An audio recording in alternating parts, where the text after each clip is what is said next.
Hello, Weston Baptist Chapel. Thank you for joining us as we continue our journey down the Via Dolorosa. Today, we pick up in Matthew chapter 8, beginning at verse number 1. Large crowds followed Jesus as he came down the mountainside. Suddenly, a man with leprosy approached him and knelt before him. "Lord," the man said, "if you are willing, you can heal me and make me clean." Jesus reached out and touched him. "I am willing," he said. "Be healed." And instantly, the leprosy disappeared. And Jesus said to him, "Don't tell anyone about this. Instead, go to the priest and let him examine you. Take along the offering required in the law of Moses for those who have been healed of leprosy. This will be a public testimony that you have been cleansed." In the next 3 chapters, we are going to see 2 things. Jesus helping people that other people reject. He loves all people. Jesus shows his followers how to reach these people. A leper. No one would help him. He was unclean. He was diseased. He was an outcast of society. Jesus touched the leper. Jesus released his love by touching. Do not be afraid to bless the broken in society. They need to know that God's love is for them too. Also, Jesus did something no one else can do. He released health. When we touch others, we transfer our sicknesses. When Jesus touches, he transfers health. Be thankful that he can come to us when we are sick and that he releases health and strength. It is so special. We receive it. We need the Father to strengthen our hearts to let others know that they can come to him when they're in the exact same situation. We need him to give us a boldness to bless this way as well. We need to see the hurting people that we would otherwise not see and see them with his eyes. Let's continue reading, picking up at verse number 5. When Jesus returned to Capernaum, a Roman officer came and pleaded with him, "Lord, my young servant lies in bed, paralyzed and in terrible pain." Jesus said, "I will come and heal him." But the officer said, "Lord, I am not worthy to have you come into my home. Just say the word from where you are, and my servant will be healed." Do it. When Jesus heard this, he was amazed. Turning to those who were following him, he said, "I tell you the truth, I haven't seen faith like this in all Israel. And I tell you this, that many Gentiles will come from all over the world, from east and west, and sit down with Abraham, Isaac, and Jacob at the feast in the kingdom of heaven. But many Israelites, those for whom the kingdom was prepared, will be thrown into outer darkness, where there will be weeping and gnashing of teeth."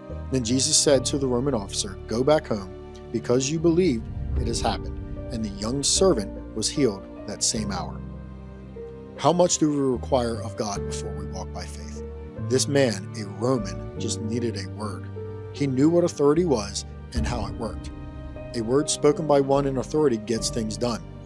That is an understanding of faith that is much greater than most of us possess. What has God spoken to you about recently? Have you walked in faith that God will do it? We need to be that person. We need to know that his word is all we need. We need him to listen clearly. We need to strengthen our hearts greatly to believe and walk in faith. We need his help to not look back and wonder if he will keep his word. Let's continue reading, picking up at verse number 14. When Jesus arrived at Peter's house, Peter's mother-in-law was sick, in bed with a high fever. But when Jesus touched her hand, the fever left her. Then she got up and prepared a meal for him. That evening, many demon-possessed people were brought to Jesus. He cast out the evil spirits with a simple command, and he healed all the sick. This fulfilled the word of the Lord through the prophet Isaiah, who said, "He took our sicknesses and removed our diseases." Matthew wrote this book to help people understand that Jesus was the coming Messiah. One of the promises of the Messiah is that he would bring healing. In this passage, we see healing is physical and spiritual. Healing Peter's mother-in-law physically and those bound by demons spiritually. When Jesus entered a new city or town, this was often where he started. Healing people. Do not be afraid to ask Jesus to start here. It must not finish here. Jesus wants to release God's kingdom's blessings on people. This was Matthew 5-7, but this was often where he started. Finally, it is important that Jesus started this healing in Peter's house. Peter was someone who chose to follow Jesus, invited Jesus to his house, and had faith that Jesus could help his mother-in-law. This is known as a person of peace, someone willing to trust Jesus and open up his house to him. Ask the Father what we need to learn about Jesus and his heart for people. Too often we think we know everything that we should. Yet we know that there is more.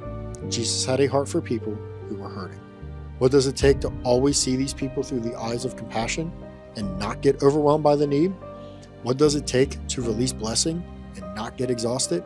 We need Jesus to help us learn this.